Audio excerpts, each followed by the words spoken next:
àmì kábíyèsí ọlọ́yẹ wálé mọ́tàmí kẹta wọ́n lọ sí ìlú òyìnbó kí wọ́n tó dé wọ́n dẹ̀ gbé àga wọn sẹ́gbẹ̀ẹ́ kan wọ́n sì gbé olúwo síbẹ̀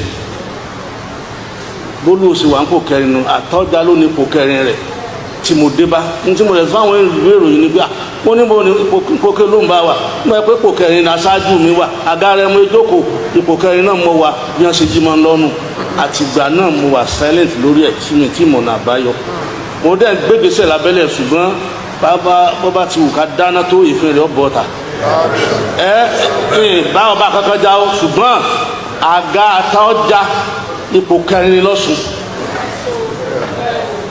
tí wọ́n sì ń fi ẹ̀yẹ níwèé ìròyìn tó dé tí wọ́n fẹ́ mọ̀ kàrí pé ọba kan dádé ṣáájú ọba kan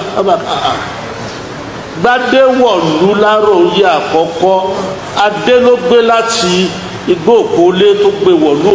nígbà tí Tádé fẹ́ olóògbé tó wá sọ́dọ̀ àjọsọ̀rọ̀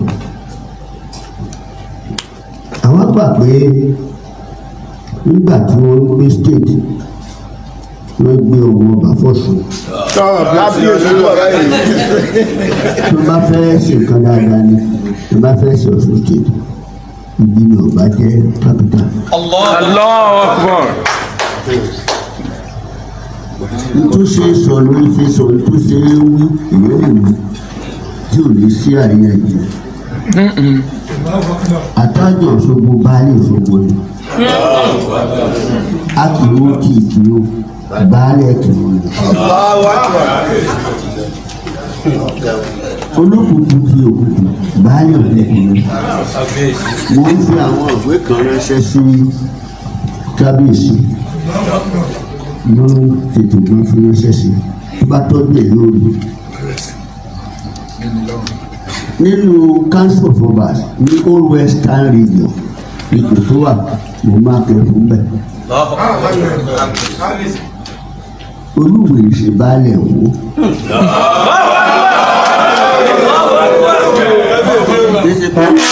bí ìbá sí lọ́dọ̀ ẹ̀ ibikíbi mo gbélé wò. A ní Islam wọ níta pé Nàìjíríà lẹ́ni kò sí Nàìjíríà kò sí tẹ́jẹ́ Nàìjíríà kálukú wà lẹ́ni kò sí ẹni Northern Protectorate, Southern Protectorate, Protectorate of Lagos.